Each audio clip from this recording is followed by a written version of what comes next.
Bien. Mes chers collègues, nous poursuivons les travaux de notre mission d'information, création, diffusion et acquisition des connaissances, comment l'intelligence artificielle transforme notre éducation et notre culture. Alors, Monsieur Markovitch, je vous souhaite la bienvenue. Madame Calvez se joint à moi pour vous souhaiter la bienvenue au sein de cette mission d'information. Nous sommes dans un tout petit comité, mais comme vous le constatez, nous sommes filmés et donc la mission est consultable en ligne, en direct par nos collègues qui sont absents, retenus par d'autres activités. Nous vous remercions en tout cas sincèrement, chers messieurs, d'avoir accepté notre proposition d'audition et nous nous réjouissons de vous entendre dans ce cadre. Donc, votre audition s'inscrit dans la continuité de la table ronde sur la traduction que nous avons organisée lundi dernier.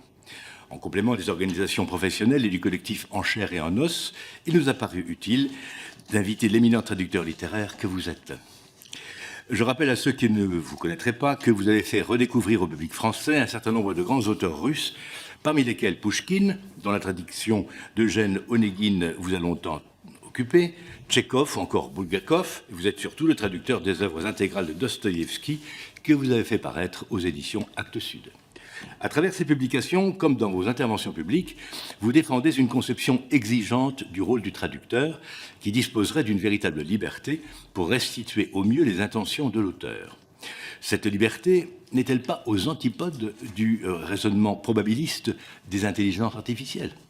Je ne vous l'apprendrai pas, la traduction littéraire est aujourd'hui bouleversée, comme tant d'autres domaines de la création, par l'émergence de l'IA générative, qui prétend pouvoir offrir une traduction quasiment instantanée de n'importe quel texte, depuis et vers n'importe quelle langue, et ceci, si je puis dire, à toute vitesse, dans des délais très, très restreints. S'agit-il d'une illusion ? Vous nous direz ce que sont les atouts du traducteur humain face à cette déferlante. Donc je vais vous passer la parole pour un propos liminaire, 5 minutes, etc. Et ensuite, Madame la rapporteure vous posera les innombrables questions qu'elle a préparées à votre endroit. Merci. Alors. Merci beaucoup. Je suis très touché, très confus à la fois d'être invité par cette commission et confus parce que aussi je ne suis pas du tout caractéristique et représentatif des traducteurs. Mais voilà. Parce qu'en fait, j'ai jamais séparé mon travail. J'écris et je traduis, et j'ai choisi d'écrire en traduisant. Et puis, je ne traduis pas d'une langue, je traduis certains auteurs d'une langue, et puis d'autres auteurs qui ne sont pas russes. Et j'ai même fait une chose tout à fait étrange, c'est que j'ai traduit du chinois sans comprendre un mot de chinois. Oui, ça on pourrait en reparler, mais c'est dans un autre cadre. Quoique. Voilà. Et d'autre part, moi, ce qui m'a toujours intéressé dans la vie, c'est traduire la voix. Comment on écrit la voix, les intonations, les sous-entendus. Et comme j'ai toujours vécu dans deux langues, le russe est au sens strict ma langue maternelle, la langue de ma mère, et le français, la langue de mon père, ça m'a toujours frappé, la différence. D'autre part, je ne traduis pas toujours seul, et au contraire, j'ai cette chance de travailler avec Françoise Morvan, grâce à laquelle j'ai pu traduire Tchekhov, et on signe nos traductions à deux, parce que Françoise Morvan, quand elle a commencé à traduire Tchekhov avec moi, ne parlait pas un mot de russe. Mais elle posait des questions, elle comprenait, elle avait la maîtrise du français. Et ce qui compte, c'est les deux à la fois. La maîtrise de la langue de source, évidemment, mais ça va de soi. Mais aussi le travail sur la langue française et sur la vie, parce que qu'est-ce que c'est d'autre que la traduction, sinon le partage d'une expérience autre, d'une expérience de vie. Voilà. Et puis, et en même temps, à partir de 2013, je me suis mis à tenir un journal ouvert sur Facebook, un journal de travail, pas du tout un journal intime, sur mon travail de traduction, mais pas simplement, aussi un journal citoyen, un journal de souvenirs, enfin voilà, bref. Et c'est aussi, et en particulier, mon travail de chroniqueur a pris, m'a pris beaucoup plus de temps à partir de l'agression de Poutine contre l'Ukraine. Voilà. Voilà. Donc c'est ça que je pourrais dire. Merci beaucoup. Je vais passer la parole à Madame Calvez.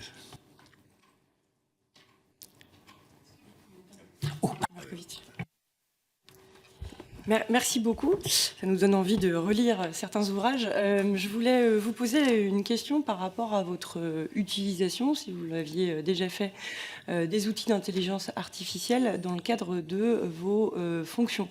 Ça peut être ludique, ça peut être pour des recherches terminologiques. Et si vous ne l'avez pas fait, pourquoi ? Alors, je ne l'ai pas fait pour mon travail. Ça me gêne un peu que vous me parliez de fonction. Parce qu'on parlait aussi de métier, de traducteur. Évidemment, c'est un métier au sens où, dans les deux sens, c'est-à-dire que c'est une technique qui peut s'apprendre. Il y a des techniques qui peuvent s'apprendre. Et d'autre part, un métier est régi par des règles et protégé par des règles. Et donc ça, c'est une chose importante.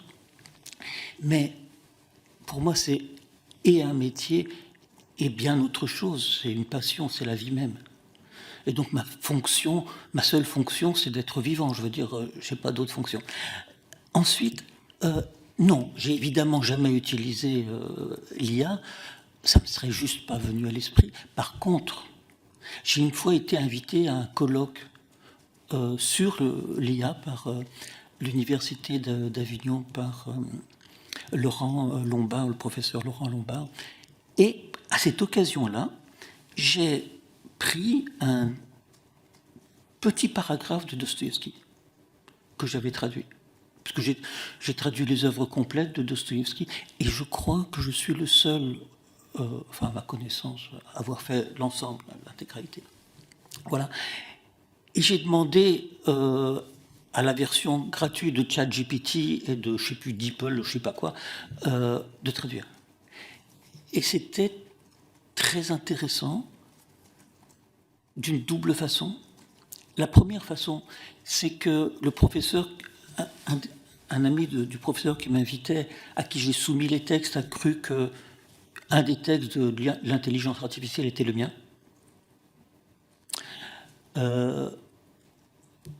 Et d'autre part, parce qu'il y avait les mots, mais il y avait le sens littéral des mots, il n'y avait pas la structure et il n'y avait pas l'idée. C'est-à-dire que ce n'était pas un texte, ce n'était pas vivant.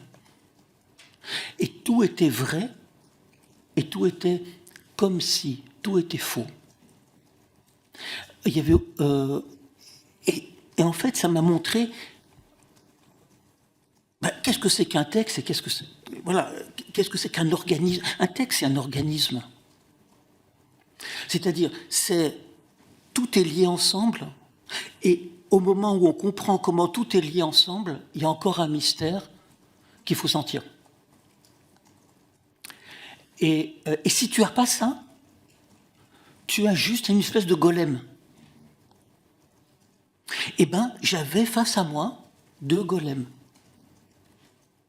Et ça m'a fait très peur. Parce que j'ai traduit les œuvres complètes de Dostoïevski, j'ai quand même mis, je ne sais pas, un peu plus de 10 ans. Mais techniquement, maintenant, tu peux le faire en 2 minutes. 10 000 pages, tu mets les 10 000 pages en russe, et tu l'as en 2 minutes. Après, tu fais un travail de post-rédaction pour corriger les bêtises. Allez, compte une semaine de travail. Et c'est tout.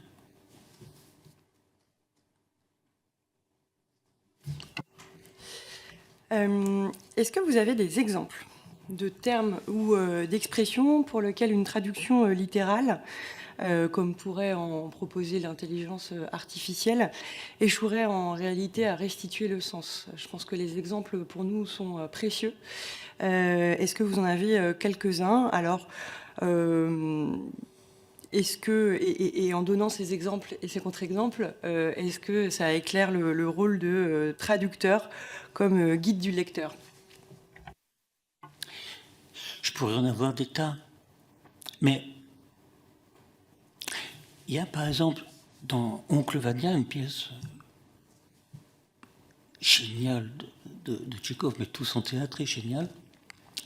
Un personnage, Astrov, le médecin, qui est fatigué et qui le matin arrive et qui boit un verre de vodka sans rien manger. C'est une chose tout à fait terrible.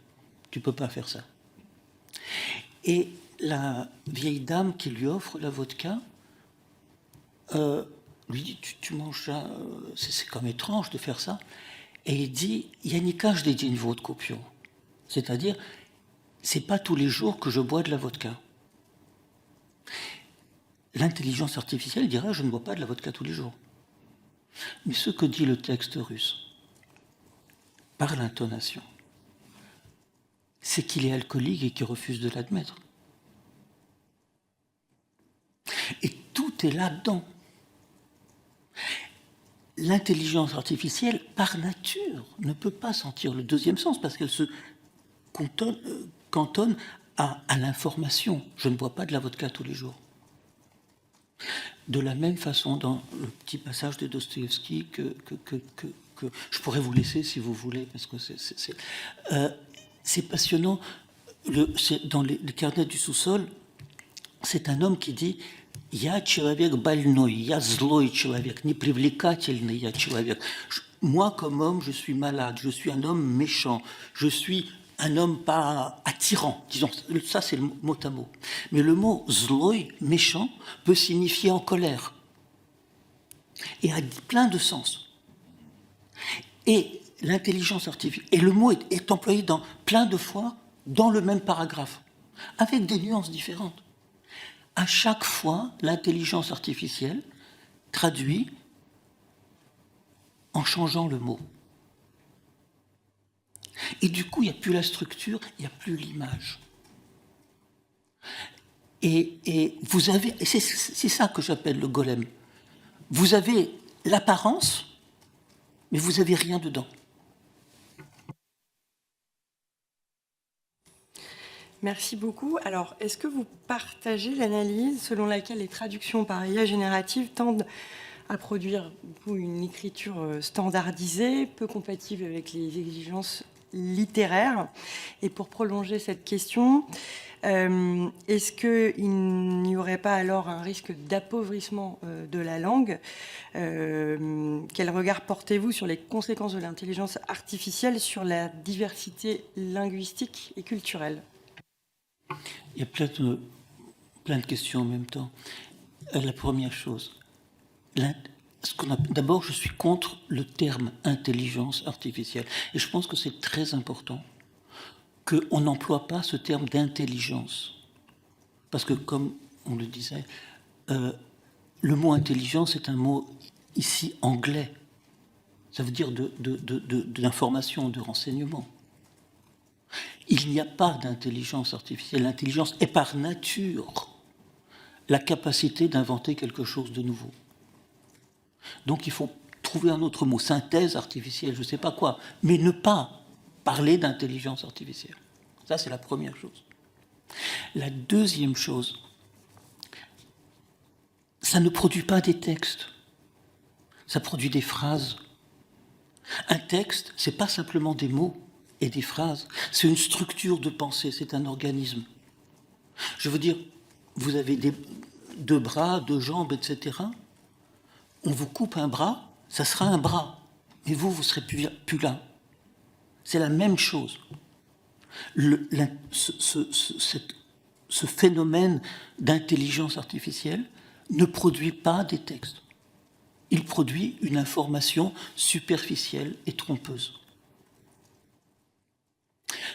Évidemment que ça appauvrit, évidemment. Et ça appauvrit parce que, il y a encore, on parle de cette synthèse artificielle, j'emploierai ce mot-là à défaut d'autre chose, mais il y a aussi une remise en cause en même temps du monde de l'édition. C'est-à-dire que sur les plateformes d'édition, et on peut publier n'importe quoi. Et on peut, par l'intelligence artificielle, moi je reçois sur Facebook plein de publicités pour tricher aux examens, pour, vous savez, tout simplement, et Dieu sait si c'est un autre problème, mais c'est un problème essentiel. Essentiel. Et voilà. Et donc, vous aurez, quelqu'un peut mettre le texte russe de Dostoïevski ou de n'importe quel auteur, dans un logiciel, et le publier comme œuvre complète du dit auteur. Et le publier sous son nom, tranquillement, et toucher des sous avec, je ne sais pas combien, mais ça c'est encore une autre question. Et voilà, bien sûr que oui. C'est-à-dire que c'est un phénomène global de remise en cause de toutes les structures, en fait, de notre civilisation.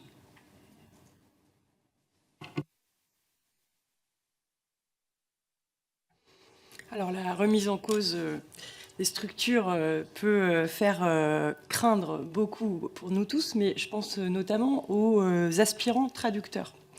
Les aspirants traducteurs, comment faire en sorte qu'ils aient toujours l'envie de s'engager dans cette voie, puisque nous pourrions considérer qu'avec d'autres outils, ils se sentiraient menacés ou pensant que justement la voie leur est coupée. Est-ce que justement la meilleure façon de continuer à donner confiance aux jeunes aspirants traducteurs, c'est de défendre une conception qui assimile le traducteur à un auteur à part entière, et presque de voir le mot auteur remplacer le mot traducteur? J'ai regardé l'audition de la TLF et de tous les autres syndicats et organisations de traducteurs. Et Jonathan Serror rappelait tout simplement qu'un traducteur est un auteur. Voilà. La traduction, c'est un art d'interprétation. Qu'est-ce que c'est qu'une interprétation? C'est un chemin personnel pour faire partager un chemin personnel. Je veux dire, le chemin personnel que fait l'interprète pour faire partager à son public le chemin qu'a fait l'auteur. Ça ne peut être que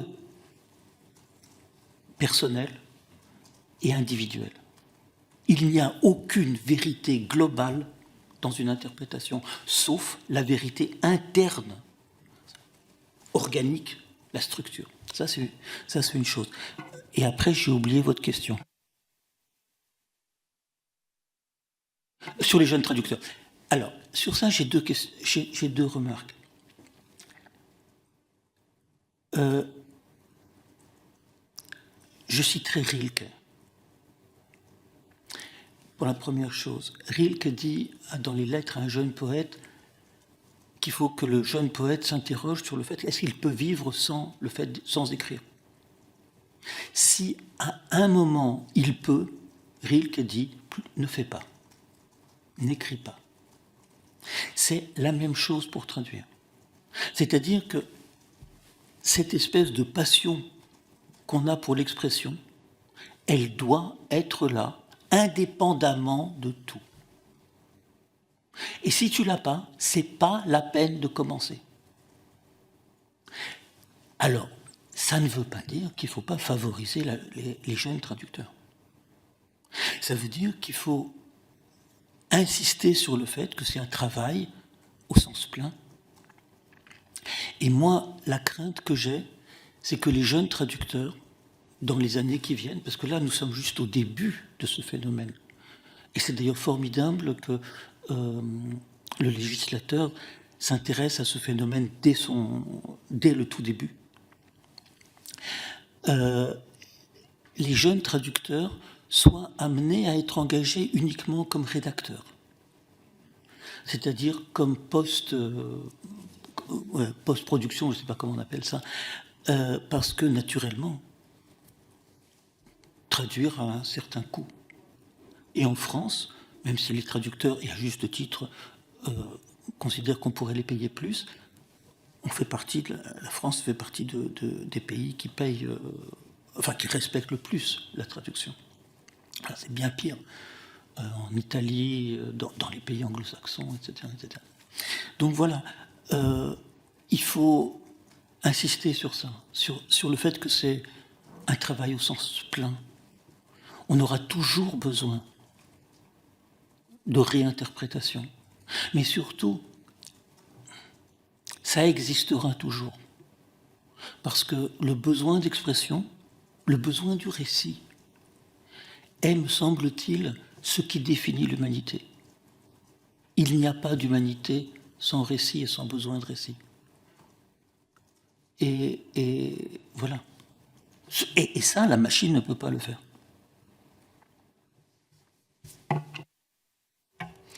Alors, des éditeurs ont annoncé, je pense notamment à la maison Harlequin, a annoncé mettre fin à son travail avec les traducteurs, privilégiant notamment pour des raisons économiques le recours à l'intelligence artificielle. Craignez-vous la généralisation de cette pratique? Avez-vous d'autres exemples d'éditeurs qui ont annoncé ou qui pratiquent sans l'annoncer ce type de recours? À votre avis, est-ce que certains champs de la traduction sont plus menacés que d'autres? Là, j'ai parlé de la littérature, mais on pourrait se dire aussi que la traduction sur la recherche, sur la traduction audiovisuelle aussi, on peut se dire, voilà, lesquels vous paraissent les plus menacés? Alors, moi, je me suis toujours occupé de littérature, j'ai jamais rien fait d'autre que ça. Il me semble que la traduction technique, enfin pragmatique, c'est mort. Simplement mort. Je veux dire que, évidemment, tout le champ de l'expression liée à la pure information, c'est-à-dire tout le champ de l'expression qui n'est pas lié, comment dire, au style, à l'expression du sentiment humain, est non seulement menacé par cette synthèse artificielle, mais condamné, me semble-t-il. C'est un phénomène industriel, comme, je ne sais pas, n'importe quel phénomène de la révolution industrielle, des révolutions industrielles ou informatiques, etc. Tu peux protester contre la pluie, mais il va pleuvoir. Par contre, la variable du parapluie et la variable du fait qu'on peut avoir un toit au-dessus de la tête, c'est très, très important. Ça veut dire qu'il va pleuvoir, mais on peut s'en protéger. Et le rôle du législateur, il est là. Il n'est pas dans le fait d'empêcher la pluie, mais de la canaliser en quelque sorte. Merci. Alors, auditionné par notre mission d'information, le Centre national du livre a évoqué l'idée d'un label permettant de distinguer les traductions ayant été réalisées sans recours à l'intelligence artificielle. Qu'en pensez-vous? Là encore, j'ai vu ce qu'en disait Jonathan Serra, qui était absolument remarquable. À l'origine, j'étais plutôt pour ça. Et il avait remarqué d'une évidence, c'est que la traduction littéraire se passe en tant que telle sans intelligence artificielle. Et par conséquent, c'est le contraire qui devrait se faire. C'est-à-dire que tout ouvrage qui ne fait pas appel à un être humain devrait être estampillé en tant que tel. Et ça devrait être une obligation légale. Quel que soit le contenu de ce qui est publié, que ce soit un livre de jardinage ou de quoi que ce soit, ou une notice, et très souvent, on voit ça. Tu ouvres une notice pour, je sais pas, on parlait d'un aspirateur ou d'autre chose, et le truc, il est en Chine. Et tu essaies de voir où est le verbe en français, quoi. Et tu comprends pas. Hein. Donc, c'est le contraire qui doit se passer. Il faut absolument estampiller tout ce qui ne passe pas par l'humain. Merci. Donc on peut étiqueter, estampiller, labelliser ce qui n'est pas passé par l'humain. On voit que dans le domaine de la musique, c'est fait sur des plateformes de streaming qui étiquettent 100% IA des titres qui semblent n'avoir été générés presque que par l'IA. Je voulais savoir, vous avez parlé du rôle des éditeurs. J'aimerais bien revenir dessus, notamment dans leur capacité à pouvoir labelliser ce qui a été fait ou pas sans IA.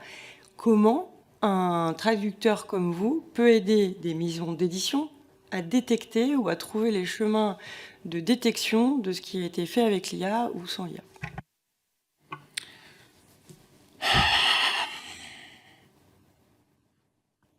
C'est ma réponse. J'ai rien d'autre à dire que ça. On se retrouve devant une volonté de distinction, mais c'est vrai que les réponses ne sont pas forcément là à disposition. Donc il y a, comme vous l'avez souligné, la controverse entre qu'est-ce qu'il faut étiqueter. Est-ce qu'il faut étiqueter ce qui a été fait sans IA? Est-ce qu'il faut étiqueter ce qui a été fait avec l'IA? Mais quand on entend, comme vous, des traducteurs, traductrices qui nous parlent justement de la différence entre ce qui est transcodé et ce qui est fait par l'intelligence artificielle, qui est juste une traduction probabiliste et qui ne prend pas du tout en compte le contexte, le sens et même l'histoire, on pourrait dire. Comment faire prendre conscience aux éditeurs qu'ils gagneraient et comment les aider à détecter pour éviter que tout soit mélangé?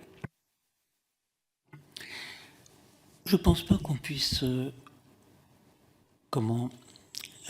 faire prendre conscience aux éditeurs. Et en tout cas, ce n'est pas mon rôle. En général, moi personnellement, je suis très mal à l'aise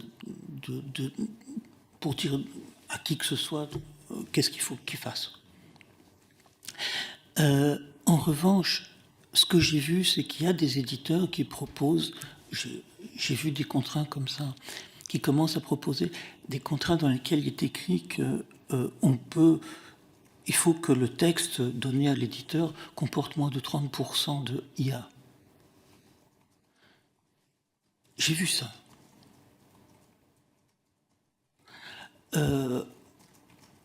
C'est très surprenant parce que pourquoi 30 et pas 28 et qu'un éditeur le propose.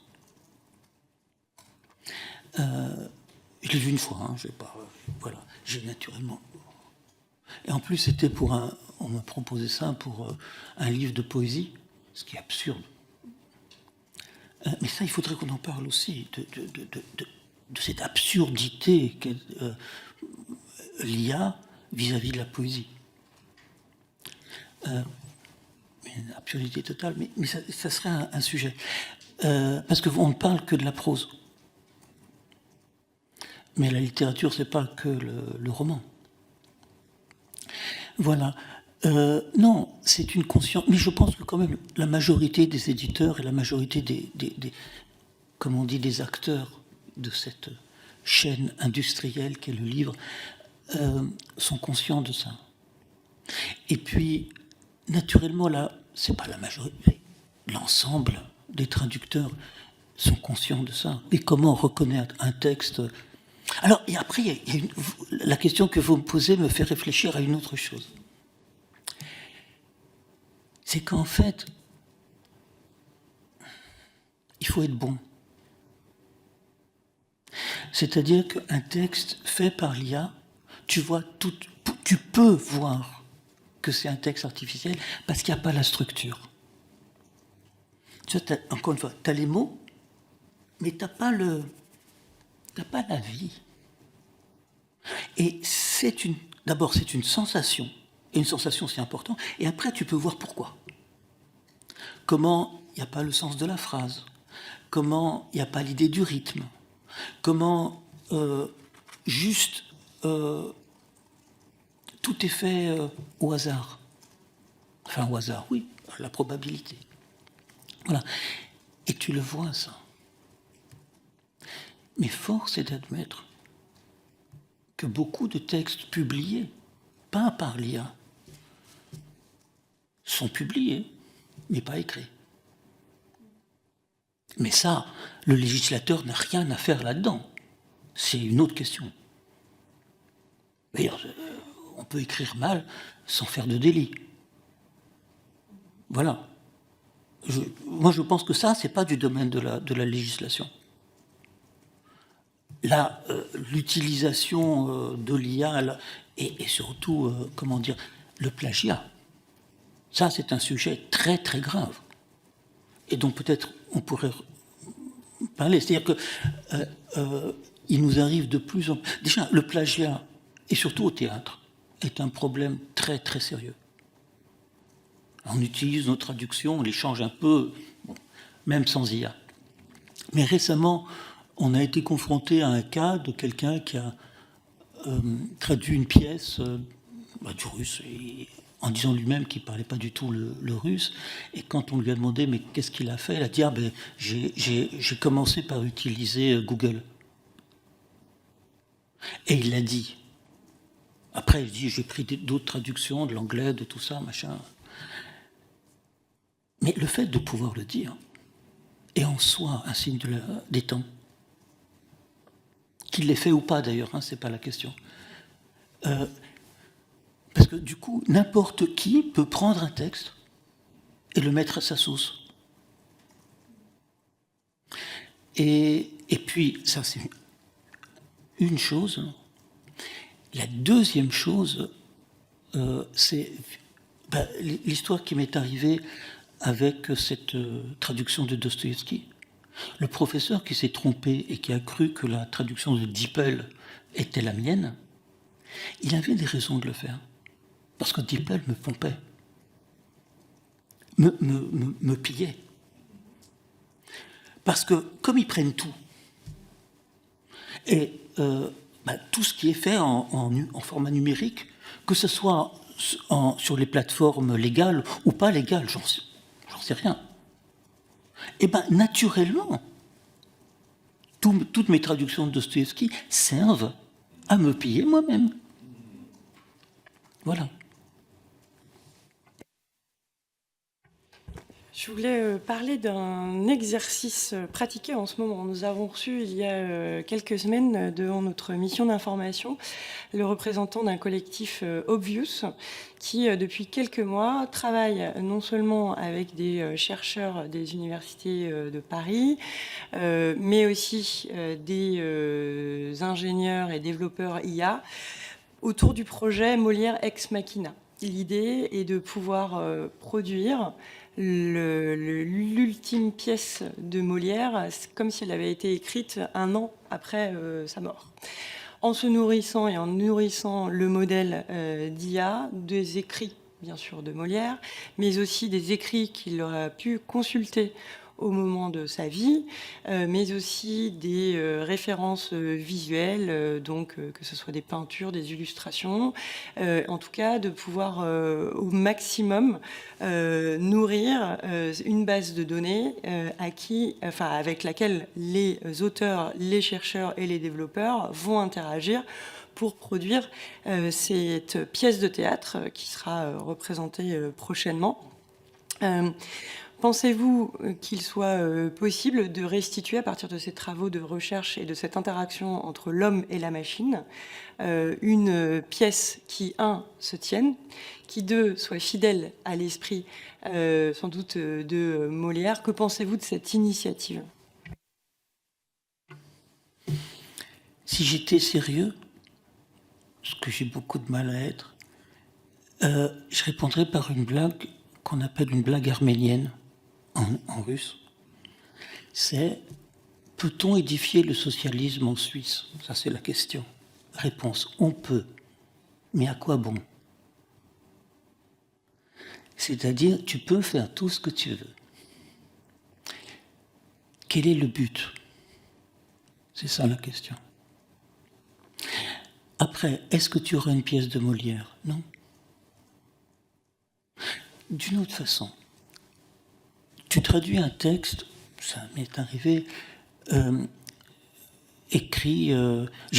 par exemple, j'ai essayé de traduire un certain chant de Dante.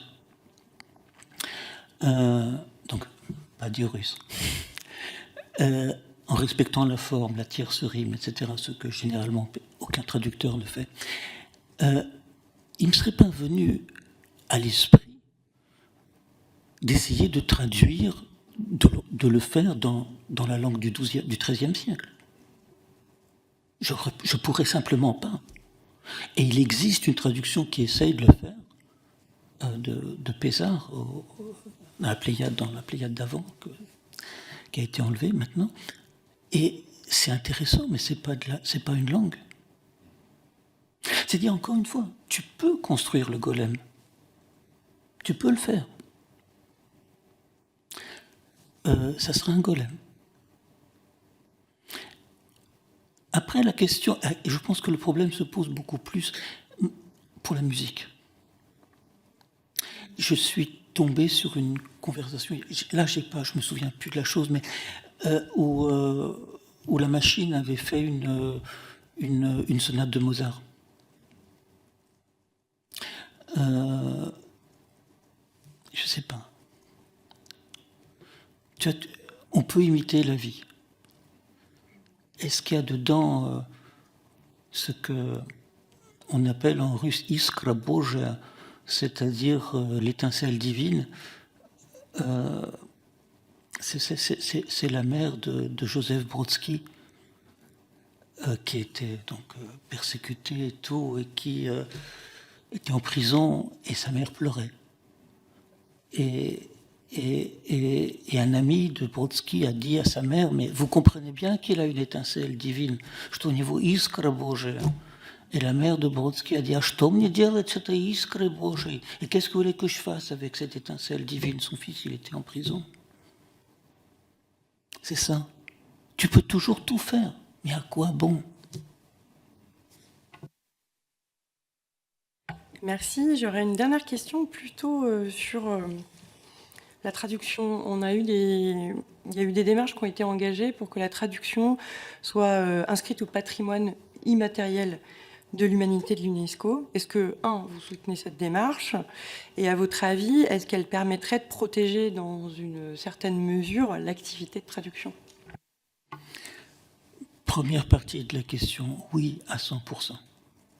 Deuxième question, non. Voilà.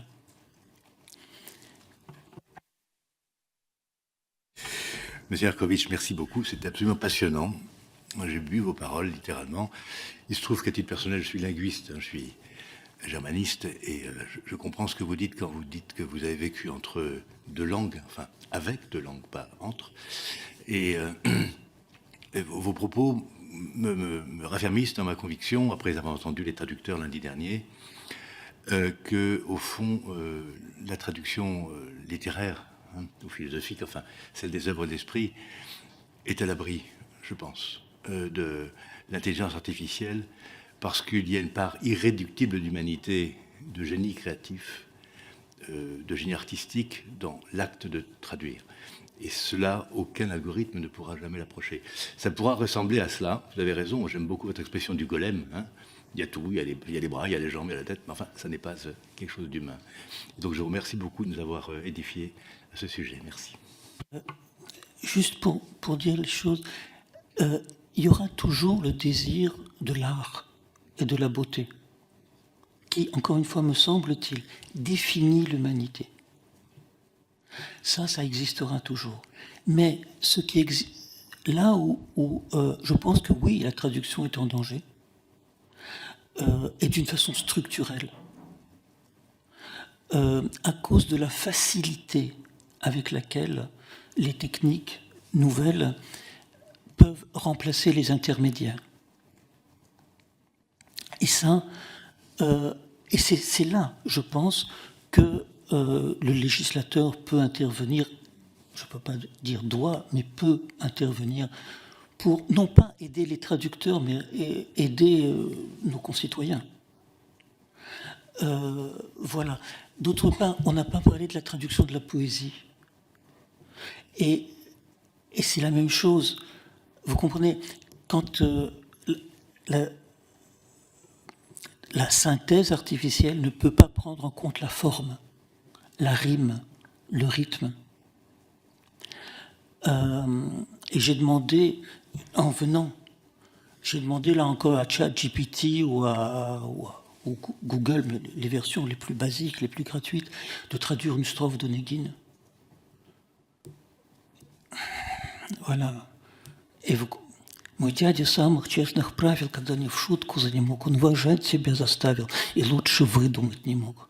Его пример другим наука, но, боже мой, какая скука, с больным сидеть и день, и ночь, не отходя ни шагу прочь. Ça continue comme ça. Et voilà ce que c'est pour Google. Mon oncle, homme aux principes les plus intègres, quand il tomba gravement malade, il inspira le respect et n'aurait pu trouver de meilleure solution. Son exemple est une leçon pour tous, mais mon Dieu, quel ennui de veiller sur un malade jour et nuit. C'est même pas le mot à mot. Mon oncle, un homme de morale, quand il sentit qu'il trépassait, força l'estime générale et se tailla un franc succès.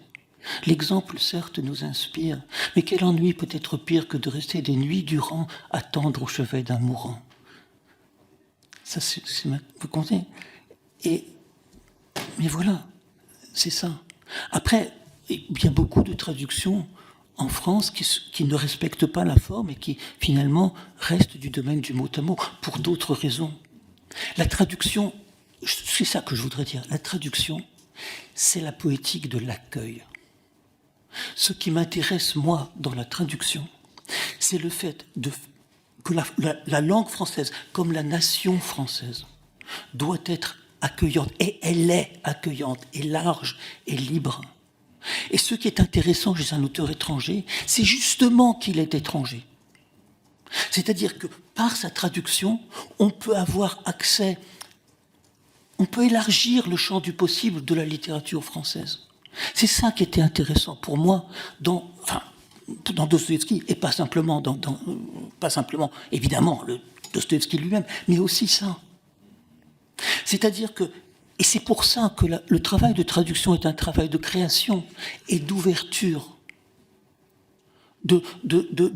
oui, ouvrir les champs du possible de la langue. Et évidemment, la synthèse artificielle ne peut que restreindre, n'a aucune idée de ça. Or, il y a plein de littératures en Europe, la littérature allemande, la littérature russe, plein d'autres littératures qui se sont construites sur les formes étrangères. L'Allemagne est née des traductions de Shakespeare, du fait de traduire Shakespeare. Mais bien sûr, au XVIIIe siècle, mais bien sûr. Et ça, tous ces enjeux-là, qui sont des enjeux réellement de l'humanité même, de la civilisation, peuvent être, par la masse et par l'immédiateté, noyés. C'est ça le danger. C'est pas la disparition, c'est le fait d'être noyé dans la masse. Et on ne peut exister, me semble-t-il, que dans des petites niches où personne ne viendra. Et on ne peut exister que soit par les très grands et les tout petits. Je prends toujours l'exemple des mammifères et des dinosaures. Il y a 66 millions d'années, tous les dinosaures ont disparu et n'ont survécu que les petits animaux. Vous voyez, les petites souris, quoi. Eh bien, c'est un peu ça qui nous menace. Je pense que vous avez raison. Le danger, c'est la facilité, l'immédiateté et l'apparence de l'humanité. Quand on pense, par exemple, aux agents conversationnels, que certains adolescents utilisent maintenant pratiquement comme des nounous affectives. Le danger est là, effectivement. Mais vous avez raison, les petites niches, les petits animaux survivront. Merci beaucoup.